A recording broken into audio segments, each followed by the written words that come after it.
హైదరాబాద్ లో kidney racket నడుపుతున్న Alaknanda hospital ను సీజ్ చేశారు అధికారులు. ఆసుపత్రిలో 6 నెలల నుంచి కిడ్నీల దందా సాగుతున్నట్లు తేల్చారు. ఇప్పటికే కిడ్నీ ట్రాన్స్ప్లాంటేషన్ సమయంలో ఒక మహిళ మృతి చెందినట్లు కూడా నిర్ధారించారు. ఆ విషయం బయటకు రాకుండా హాస్పిటల్ యాజమాన్యం నొక్కిపెట్టింది.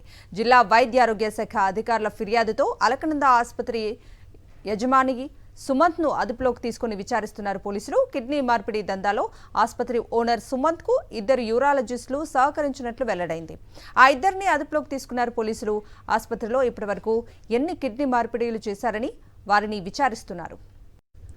మరోవైపు ప్రభుత్వం అలకనంద హాస్పిటల్ కిడ్నీ రాకెట్ దందాపై సీరియస్ గా ఉంది.